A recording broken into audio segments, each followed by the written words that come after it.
RTL Matin. Avec Yves Calvi.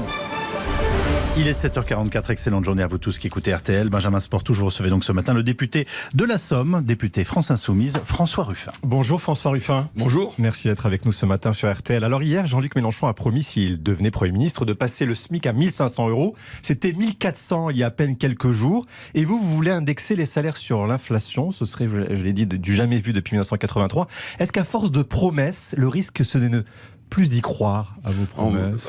Aujourd'hui, le risque pour les gens, quand je les rencontre, moi, dans ma circonscription, parce qu'on est dans un grand porte-à-porte géant, c'est quoi? C'est que en un an, ils se demandent comment ils vont pouvoir acheter des fraises, pouvoir même en allant chez Lidl et chez Aldi, je peux plus payer des fraises à ma fille. C'était un témoignage que j'avais recueilli hier. Voilà le risque réel pour les Français aujourd'hui. Et pourtant, la personne qui me disait ça, elle travaille, elle fait de l'import-export dans une société avec un petit salaire, mais quand même un salaire, et son mari travaille. Donc voilà, ça veut dire il faut que ce soit réaliste en même temps. Parce que votre proposition, par exemple, d'indexation, elle ne figure pas dans le programme de votre parti.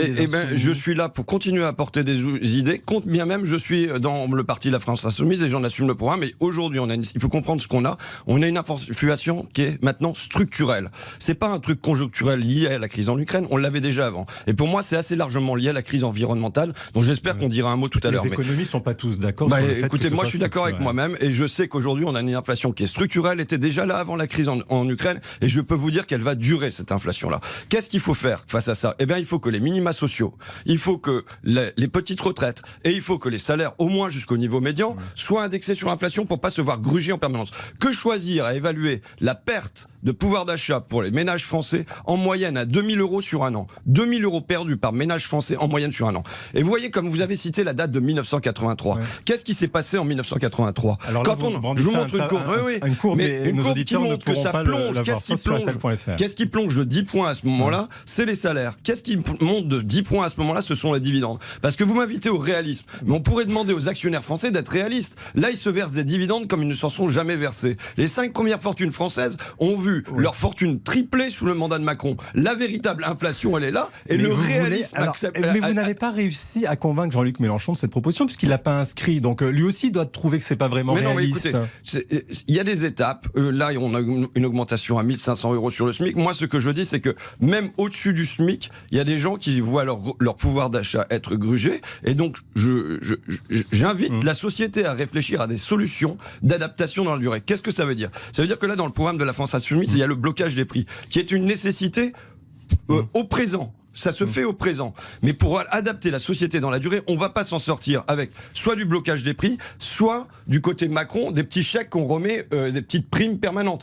On ne s'en sortira pas comme ça quand il y a une inflation qui est désormais structurelle. Alors vous voulez il faut une mesure structurelle, et cette mesure structurelle, c'est l'indexation. Vous voulez aussi une contribution exceptionnelle, vous dites, sur les sociétés qui font des bénéfices. Ce serait combien En tout cas, là, il faut voir le déséquilibre dans lequel on se trouve, parce que le CAC 40 a fait des bénéfices record à hauteur de 160 milliards d'euros. Total, c'est 9 milliards d'euros sur un trimestre. Et est-ce qu'on entend le gouvernement dire on va faire une texte spéciale parce que ça, qu'est-ce que c'est? C'est les profits sur la guerre en Ukraine, c'est les profits sur le gasoil à 2 euros. Il crée aussi de l'emploi. Est-ce que c'est pas un peu manichéen tout ça? Il crée de l'emploi, il distribue des salaires. Vous dites des choses mensongères et je vous j'invite à un fact-checking là. C'est que le CAC 40 qui a fait 160 milliards d'euros de profit, qui a versé 80 milliards d'euros de dividendes, a supprimé 17 000 emplois en un an. Le CAC 40 qui fait tout ça, donc je vous invite à corriger ça. Je demande un fact-checking et que on vérifie que le CAC 40 supprime bien les emplois, tandis qu'ils enregistrent des bénéfices records. Donc cette marotte comme quoi,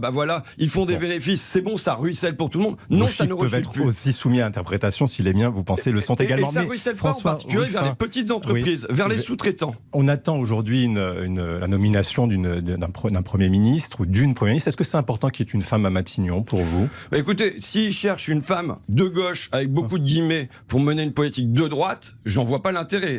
C'est un peu le mouton à 5 pattes qu'ils sont en train de rechercher en ce moment. Ce qu'il faut bien comprendre, puisque je parle de mouton, c'est qu'on est dans un moment où, pour Macron, il y a encore une élection à venir. Et donc, qu'est-ce qui se passe? C'est que le loup doit se faire mouton. Le loup, Macron, il doit montrer patte blanche à la porte de la bergerie, il doit se mettre du miel dans la voie pour dire « Regardez comme je vais faire de l'écologie, regardez comme je vais faire du social ». Mais en fait, une fois qu'il sera élu, qu'il aura la majorité à l'Assemblée, le loup redeviendra un loup. Le loup, il fera tout pour que les entreprises du CAC 40 gagnent gagne de l'argent, pour qu'elle ne verse pas d'impôts, et il ne luttera pas pour qu'il y ait du pouvoir d'achat pour les Français, pour qu'il y ait des mesures écologiques qui soient prises. Parce que vous savez, Donc vous n'attendez même pas de voir ce que ce premier ou cette première ministre va faire. Je n'attends pas.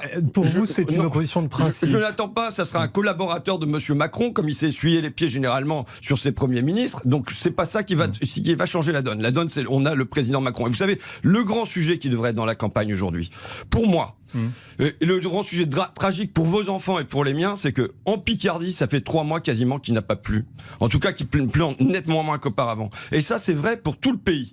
Aujourd'hui, la question majeure qu'on devrait se poser, c'est comment on adapte la France à la sécheresse. Parce que ça va poser des questions aussi sur le plan de l'agriculture. Il va y avoir des moindres rendements. Et donc, j'invite moi à mettre cette question au centre des sur débats. les retraites, vous descendrez dans la rue quoi qu'il arrive, avant même d'avoir vu le projet des retraites. Ça dépend si c'est nous qui posons notre retraite à 60 ans. Si jamais Jean-Luc Mélenchon, vous pensez, est Premier ministre. Mais si les Premiers ministres, François, est-ce que vous appellerez la démission d'Emmanuel Macron ou pas, puisque vous voulez une 6e République? Non, il y aura une cohabitation vraisemblablement, mais bon. En effet, puisque vous dites, pour moi, aujourd'hui, le Conseil d'orientation des retraites, il dit que les retraites sont à l'équilibre jusqu'à l'horizon 2070. Qu'est-ce qu'on veut?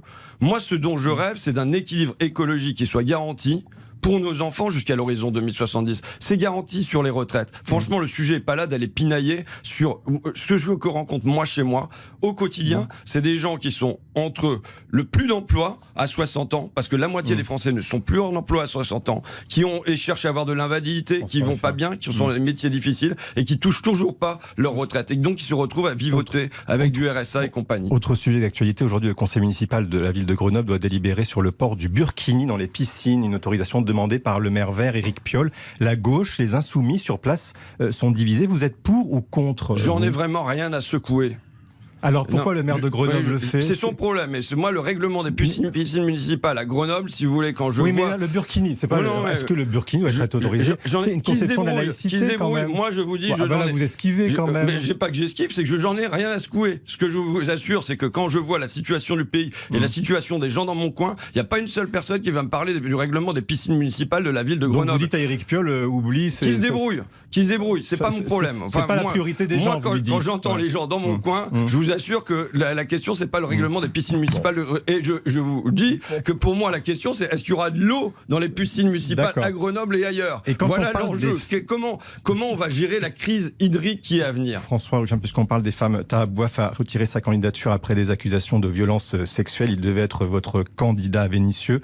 Est-ce que vous encouragez les victimes à porter plainte? Est-ce que votre parti aurait dû saisir la justice, tout simplement? En tout cas, écoutez, la première chose sur mon parti, vous savez que je suis un peu un électron libre. Un électron libre. J'assume mes idées et j'ai pas envie de me mettre en cage. Non, mais je vais vous dire quand même, si jamais TF1 avait fonctionné comme la France Insoumise, on n'aurait pas eu PPDA pendant 20 ans. Non, je n'esquive pas. Quand il y a une alerte qui est lancée le samedi et que le mardi, il y a le retrait de la candidature, on peut dire qu'il y a quand même une certaine efficacité dans le traitement de ça. Maintenant, c'est aux victimes de porter plainte. Oui. Si elle le souhaite, il faut qu'elle porte plainte. Je veux dire, si jamais il y a du harcèlement, des agressions sexuelles, du viol, s'il y a des problèmes qui se posent comme ça doit faire l'objet de mesures pénales et elles ont la possibilité de porter plainte, évidemment. Et toute dernière question, vous êtes payé au SMIC pendant votre premier mandat de député. Cette fois-ci, vous dites c'est pas suffisant. Je me suis rendu compte que c'est pas suffisant, donc vous allez augmenter votre rémunération. Non. Moi, je me payerai encore au SMIC. Simplement, ça me fait une raison supplémentaire pour souhaiter le relèvement du SMIC à 1 500 €.